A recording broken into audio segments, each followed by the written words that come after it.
do sa ating concept na tubig at mga minerals. So dalawang essential nutrients po ang tinututukan natin dito. Ang una po ay tubig at ang pangalawa po ay yung minerals. So gusto kong pag-usapan tungkol sa tubig. Ngayon, mga 20 years na po ko in-introduce o pinopromote itong concept na ito. At ang naging problem po natin ay yung pag-inom ng tubig ng karamihan ng ating kababayan. Lalo na po yung mga meron hong edad, yung mga senior citizen, most especially dun sa mga age na 70 years old and above. Ayon kasi kay Dr. Feridun Batmanhelij, ang mga individuals na ganitong edad, bihira po silang umiinom ng tubig, sanhi po na yung magiging signal kung kailan sila dapat uminom, inaantay po nila ang kanilang pagkauhaw. Ngayon, according to Dr. Feridun Batmanhelij sa kanyang libro Your Body's Many Cries for Water, ang tao po, pag umaabot na edad na 40 anyos, ang kanyang sensation ng thirst, okay? Yung pakiramdam ng pagkauhaw ay napapalitan ng pakiramdam ng pagkagutom. So kung kayo po ay umabot sa edad na 40 anyos, ang tendency natin ay mas kumain kaysa uminom. Ang problem kasi dito, pag inaantay nyo po ang inyong uhaw at hindi po siya darating, lagi kayong short ng tubig sa katawan. At ito po ngayon ang magdudulot ng problema ninyo.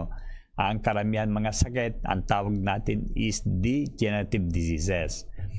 Degenerative dahil ang tubig po ay mahalagang sustansya sa ating katawan. Basically, ang katawan po natin is composed of 70% water. Yung mga sanggol po, yung ratio ng kanilang tubig per yung body size nila is about 1.5, okay? Pero pag tumatanda, magiging 0.7 na lang.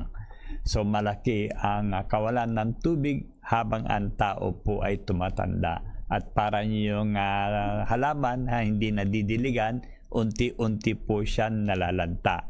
At ito po yung tinatagurin natin, degenerative diseases. So huwag kayong umasa sa pagkauhaw nyo ng sensation ng pagkauhaw nyo. Instead, meron pong binigay na schedule si Dr. Feridun Batmanhelij kung paano po iinumin at kung kailan dapat uminom ng tubig. So, yung formula na binigay ko, ako po ay nag-create ng formula. Ang total volume of water na kailangan natin inumin is 50 ml per kilogram body weight per day. So, kunin nyo inyong timbang, i-multiply nyo na 50 ml or milliliters. Yun yung total volume na kailangan nyong inumin. For example, kung kayo po ay 60 kilos, 60 times 50, that is 3,000. So, 3 litron tubig ang kailangan nyo inumin. Mali po yung dating nagiging guide na 8 to 10 glasses. Kasi ang tao po, iba-iba po ang timbang niyan.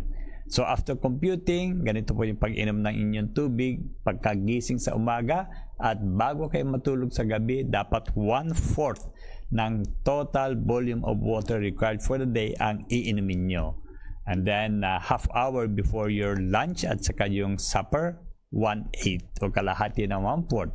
At saka 2.5 hours after breakfast and lunch, another 1/8. Okay? So, yun po yung minimum volume of water na kailangan nyo inumin. You could take more water in between because more water is better.